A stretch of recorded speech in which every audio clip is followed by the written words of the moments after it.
제2군단 부군단장님 네, 연결됐습니까? 나와 있습니다. 네, 증인께서는 정보사 휴민트의 현역 최고참이시며 책임자도 역임하셨습니다. 계엄 위기에 빠진 속에서 그 가운데 서 있는 정보사를 보면서 참 안타까운 마음이실 거라고 생각하는데 정보사 관련해서 가장 정확하게 증언해 주시기를 기대합니다. 증인은 지난번 청문회에서 2024년 5월 말에 노상원으로부터 전화를 받았다고 하셨죠? 네, 무슨 내용이었습니까?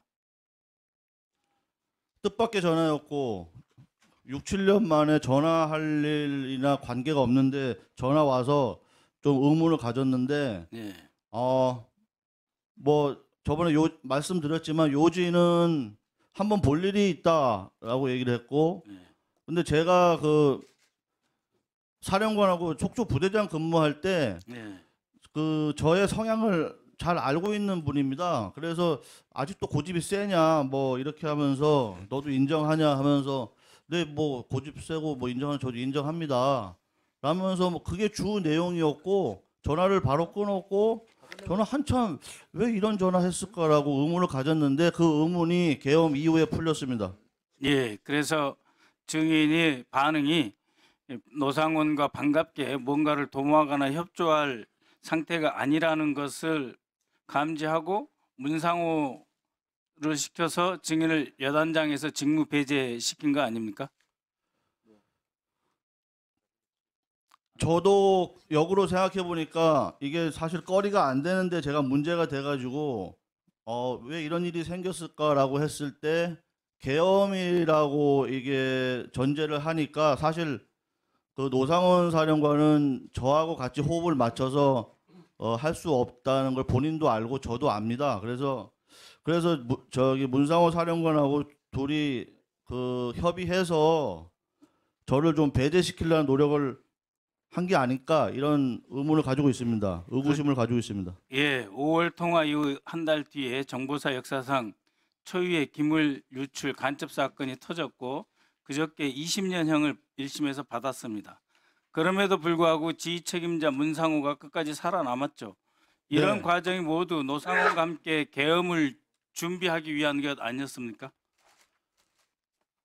결국 지금은 다 그렇게 판단이 되고 그럴 가능성이 높다고 저도 생각을 하고 있습니다. 사실 그게 언론에는 굉장히 크게 다루어졌는데 사실 언론에 다루어질 문제도 아니고 또 사건화가 생기는 문제도 아닙니다. 짧게 얘기를 하면은 그때 외부 영해사무실 지원이 그 문제가 됐는데 사실 외부 영해사무실이라는 거는 저희가 민간 영역하고 협력하거나 협업하기 위해서 운영을 하는 겁니다. 그게 예, 목적입니다. 휴민트 관리, 블랙여원 관리할 때 원래 그렇게 해오던 기관 조직이었다 이런 말씀이시죠? 그래서 그걸 사무실 지원한 거를 업무 배임으로 걸었고 예, 그래서 이건 시간이 없어서 네. 다른 질문으로 넘어가겠습니다. 노상원 수첩 보면 정치인 납치, 북한군 복장, 미군 살해 등 지극히 비상식적인 내용이 들어 있습니다. 또 수거 대상, 수집소 이런 표현이 있는데 이런 거는 정보사에서 쓰는 용어가 아니지 않습니까? 그런데 마치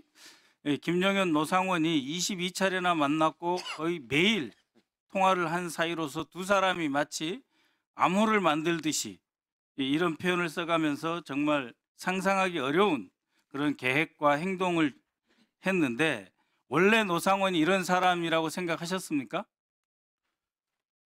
2016년도에 1년 딱 근무했습니다. 사령관 저는 속초부대장으로 근무했고 저희 속초부대가 대북 임무가 북한 전역에서 대북 임무를 준비하고 또 변경하거나 또 새로 임무를 준비하거나 그런 사안들이 남북 관계에 따라서 이렇게 변경돼서 있습니다. 그래서 그때 새로운 임무를 계획하는 과정에서 그 노사공원 사령관의 어떤 지시나 내용 중에 이해될 수 없는 부분, 도저히 수용하기 없는 부분, 뭐 그런 것들이 지시가 있었고 또 그런 제가 경험이 있었기 때문에 요번 계엄 때 그 계엄 수첩에 뭐 그런 사살 납치, 수거 이런 걸 보면서 일반 사람으로는 이게 과연 맞는 얘기인가 이해가 안 된다고 생각했는데 저는 노상원 사령관의 성향을 알기 때문에 노상원 사령관이면 이건 가능한 얘기다 그렇게 판단했습니다. 예, 왜 김영현은 방첩사가 있음에도 불구하고 정보사령부 그리고 노상원을 활용해야 했을까요?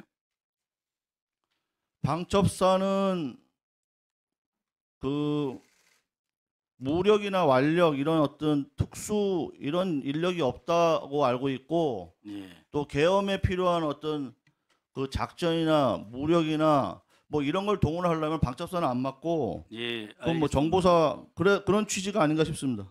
정보사 휴민트 조직에 계엄 임무가 있습니까? 원래? 즉 전평시를 막론하고 정보사의 휴민트 조직은 계엄 임무에 종사하지 않는 특수부대죠. 계엄 임무 자체가 없습니다. 계엄 임무 자체가 없고 저희는 전시 평시 임무만 있기 때문에 그 지금 뭐 불법 계엄 뭐 이렇게 얘기를 하는데 정상적인 계엄이라도 정보사는 동원될 수 없는 부대입니다. 바로 동원되면 그렇습니다. 불법입니다. 예. 그래서 대한민국 계엄 역사에 정보사가 동원된 일이 없었던 겁니다.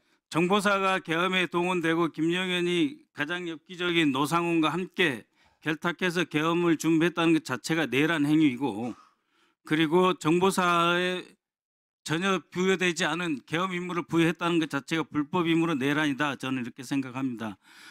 김선호 국방장관 직무대리님, 예, 직무대행입니다. 예, 직무대행님, 이 부분은 군검찰단에서 별도로 수사를 해야 된다고 봅니다.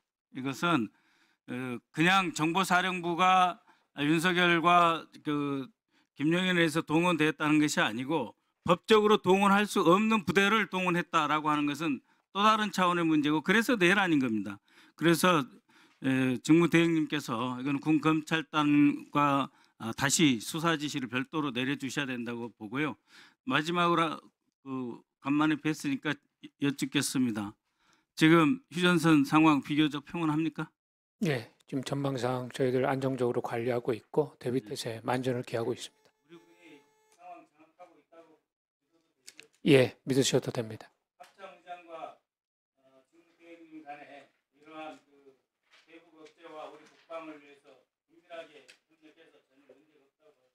예, 전혀 문제 없고 그 부분에 대해서는 안심을 하셔도 된다는 말씀을 드리겠습니다.